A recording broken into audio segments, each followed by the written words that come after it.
guys, how's it going? Welcome to lesson 4 of periodic functions. Today we're focusing on transformations and how we can change the graph of sine and cosine. Okay, so to give you an idea, here's this little model. You can kind of zone out to it. I think it's pretty cool. But the goal is to see how we can change the period, right? That's how many cycles it goes through, or how long it takes to do one cycle.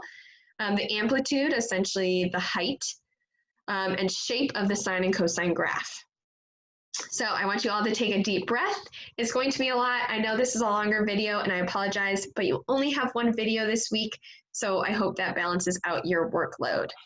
So before we dive in with the math, I want us to explore a little bit with Desmos. I'll post this link on the side here so that you can check this out on your own time too, but I wanted to go through it with you. So here is our graph of sine of x. And we kind of have our base formula here. We can multiply something in front of sine, we can multiply something in front of x, or we can add or subtract something with x, and we can add or subtract something outside of the whole function. So if we change a, it's sitting out front, if we change a, notice what happens. It elongates the maxes and mins.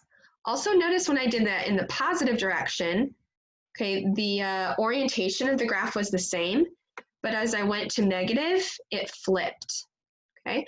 Also notice that the x-intercepts don't change. So when we only change a, the x-intercepts don't change. Okay, let's move that back. Oops.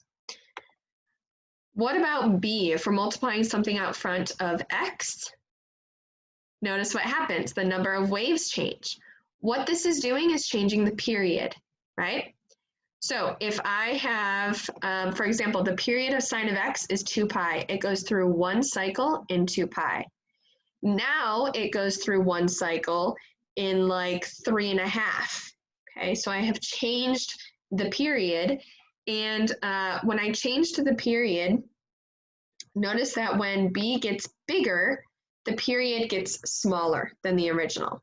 Okay, and when b gets smaller, we'll try and do it like a point something, the period gets much bigger. And we'll talk about why in a minute. Okay, let's bring that back to normal. Our C value is going to either raise or lower the graph vertically, depending on if it's positive or negative. Okay, so that changes the vertical position of the graph. And lastly, our D value right here is going to change the horizontal position of the graph, right or left.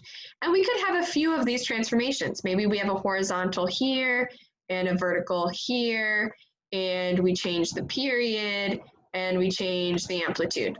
We could even do a negative, we could have a reflection. So we could have a lot of these transformations in a whole combination, and that's kind of what we're focusing on today and how we can graph those. So let's first talk about this stretching and shrinking.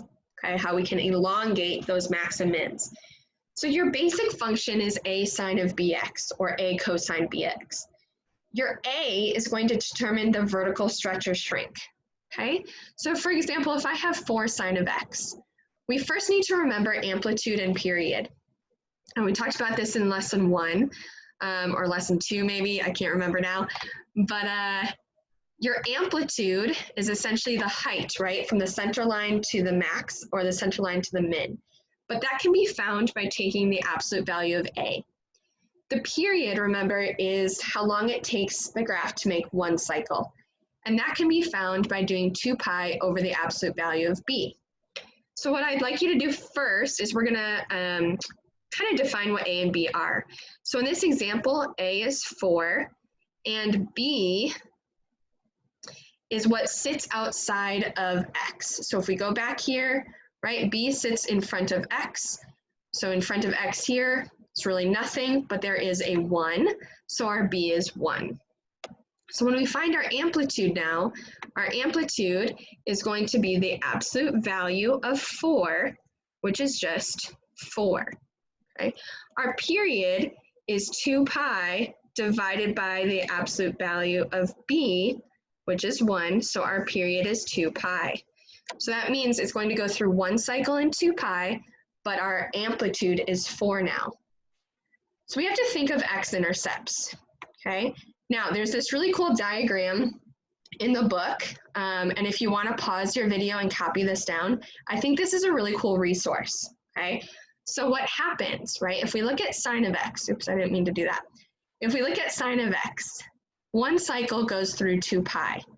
So we know that half of that whole period is going to give us an x-intercept.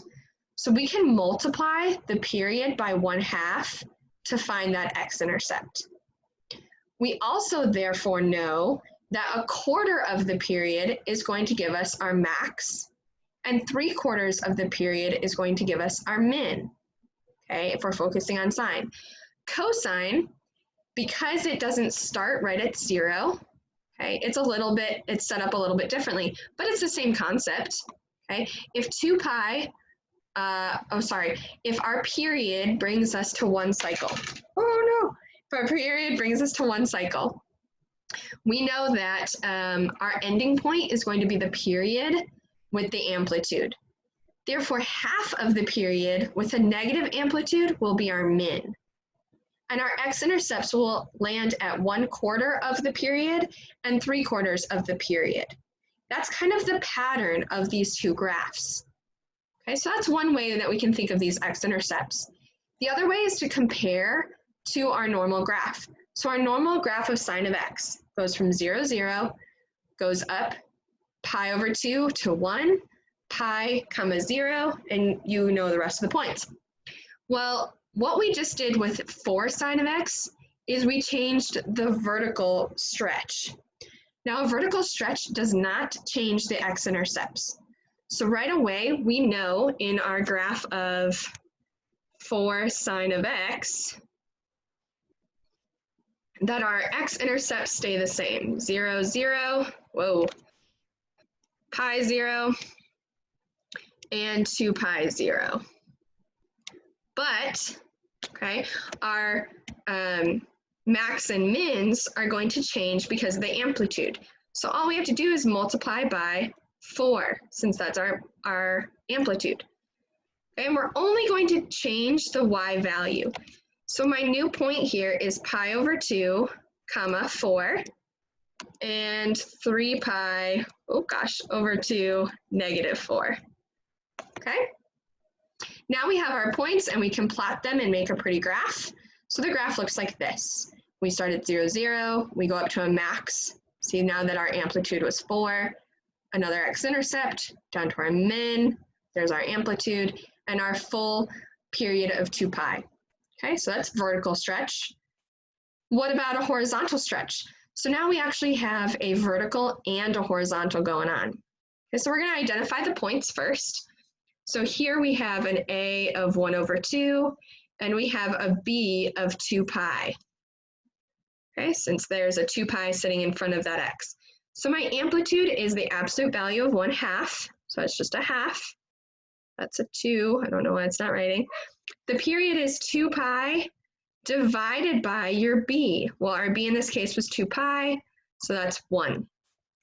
So it goes through a period, 1, and the amplitude is 1/2. So let's think about these x-intercepts now. Okay, so I only want us to focus right now on the x-intercepts part. So that's this one and that's this one, right?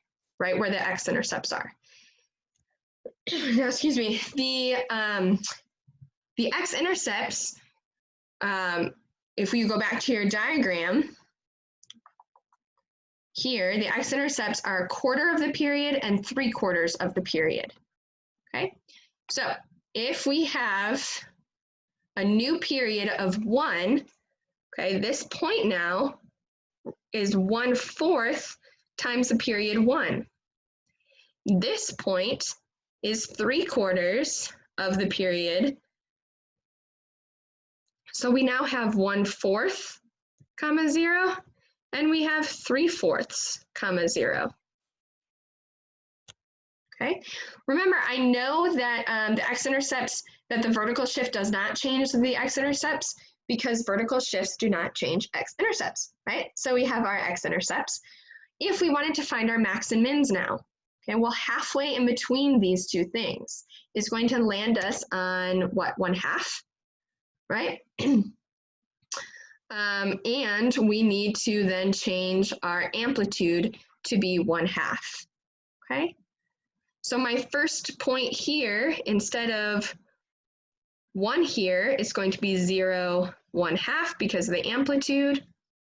And our next point then will be at -1/2. So this will be 1/2, -1/2.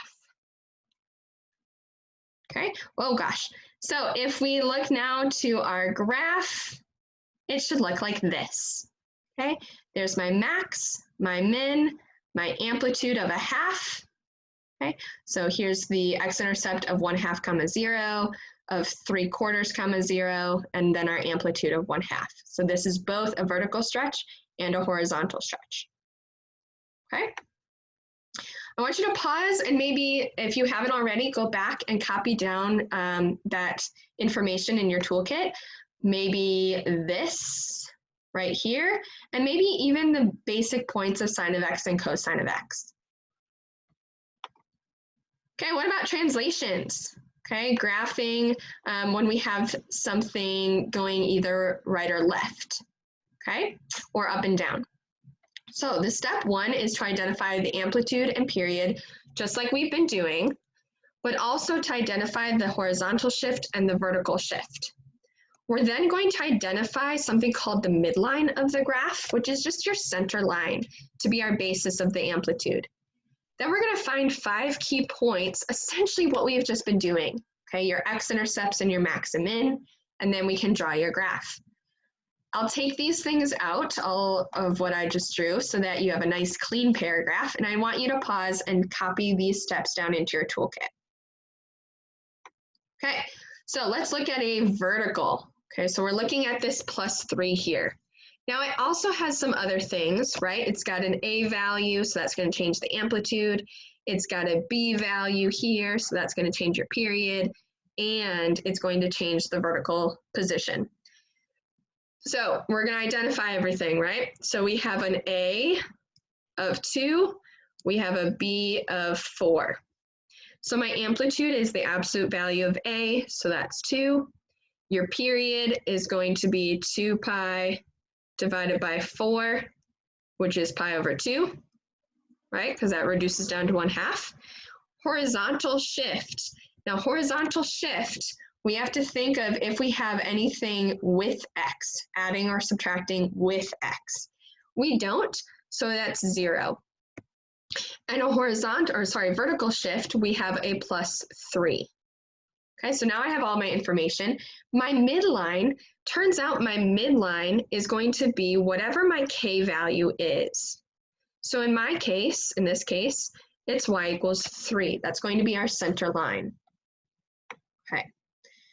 Our next step is to find all of these key points. Okay, so we have sine of x, right? So instead of the x-axis, my x-intercepts are actually going to land on y = 3. Okay, so my instead of 0, 0, I'm going to have 0, 3. Okay, instead of pi 0, I'm going to have pi 3, and I'm going to have 2 pi 3. Now you would think this normally. Now we need to check our period. Is our period still 2 pi? If we look back, now my period's pi over 2. Okay? So because my period is pi over 2, in fact, this becomes pi over 2, 3. Okay? This is still 0, 3, so that's good. And now we have to think, well, halfway in between those two, okay, halfway in between pi over 2 and 0 would be pi over 4, 3. Okay, so there's my 3 essentially x-intercepts, but they're on y = k. Well, now we need to find our max and mins, right?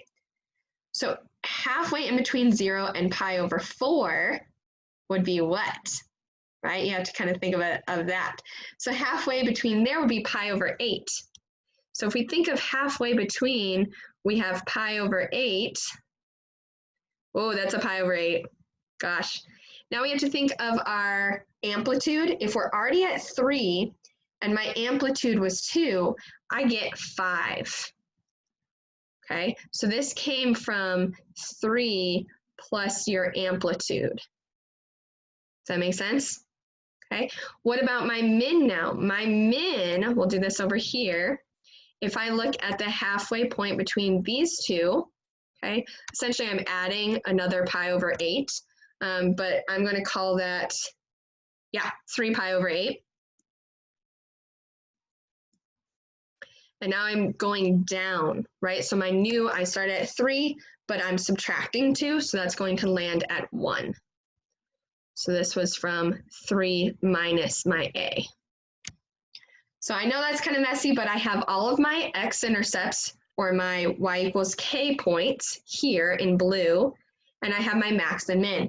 So when I go to graph, I have my 0, 3, my max, my another x-intercept on the center line, on the midline, a min, and then back up.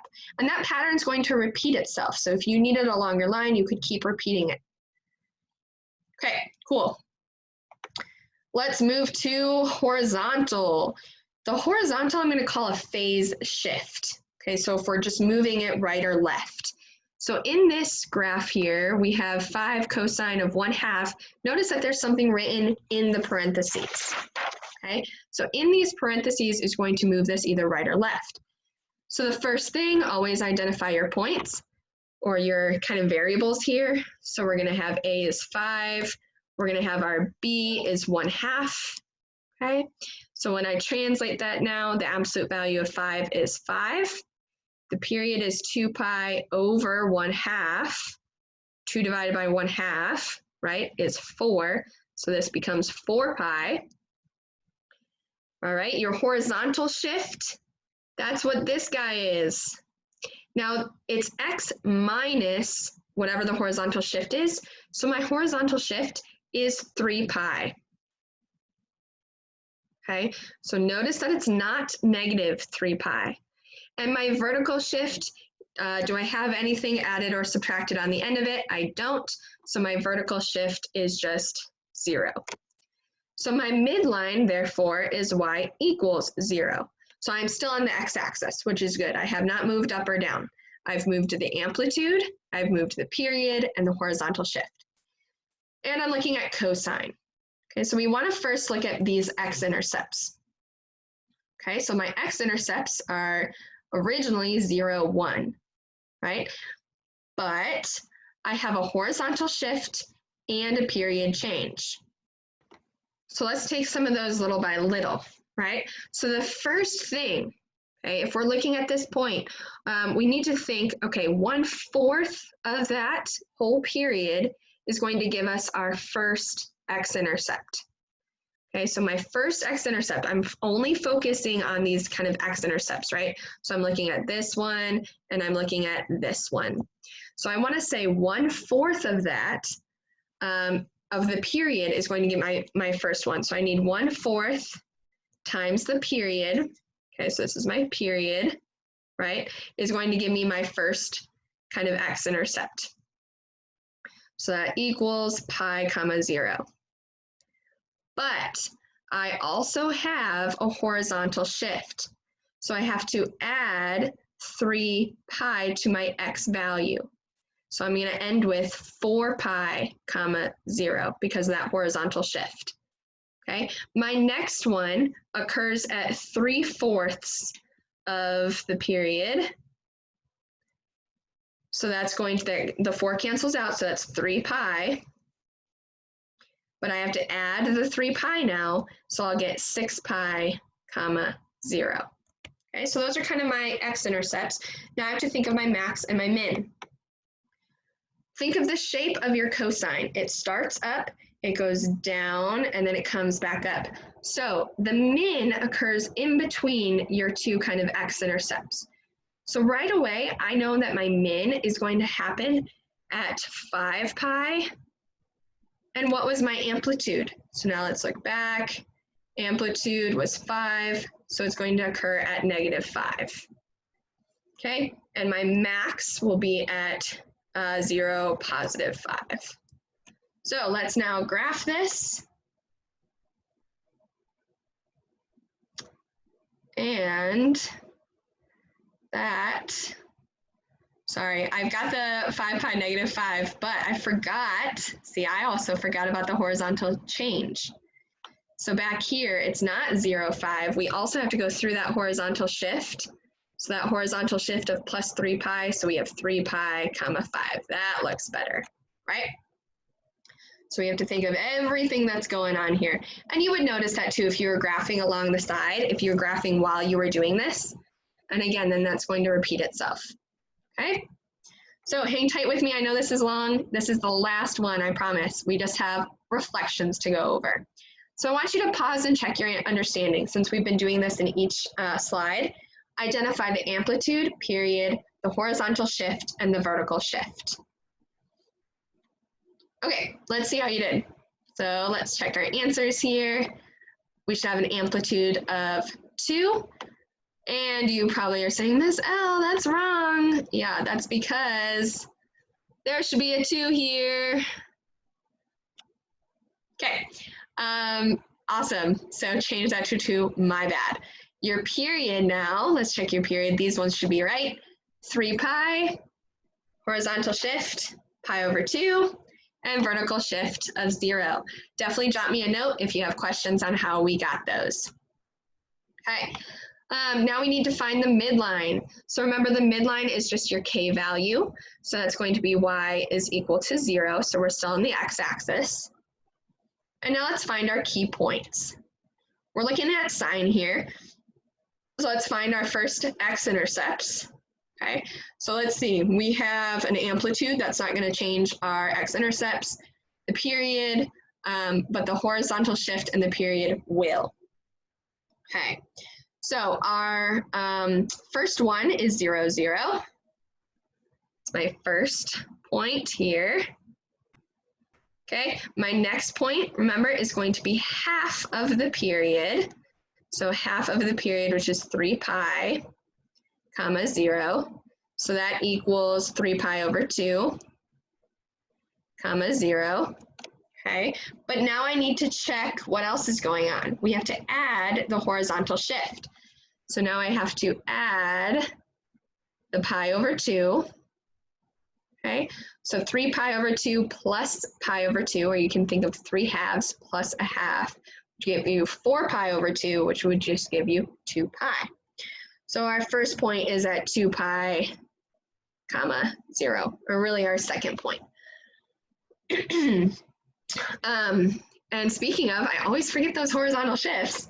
This is going to be a pi over 2. I can just hear some of you correcting me, which is awesome. Okay, so we have one right here, and we have one right here. You can even find your third if you want to. I'm going to stick with these two for a second. Actually, no, we should do that, right? So your next one is going to be, so if we did a half, we got to do 2 pi, right? So if we find our last point, we're going to do the period, comma 0, since we had to go through a period. So our period is, I already forgot now, 3 pi. So we have 3 pi, comma 0.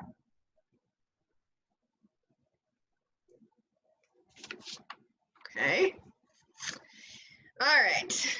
Let's see if that's actually right, because I feel like that's wrong. That's wrong. Oh, you know why? Duh, Miss L, you got to add. It would be, but then we got to add the pi over 2. Okay, so 3, so essentially we're saying if this is pi over 2 plus 3 pi, but we want this over 2, so this would have to be a 6 pi, right, to get 3 pi. So that's going to be 7 pi over 2. So that's our last point. That looks better. Okay.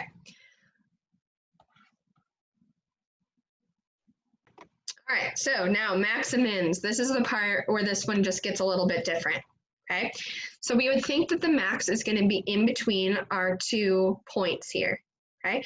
So we first think of that in between pi over 2 and 2 pi, okay? So if we have 2 pi and pi over 2, what's halfway in between those? Okay, so what you can do is add those together and divide by 2. Okay, so what we're going to get is 5 pi over 4. Okay, so that's where we know we're going to have a max.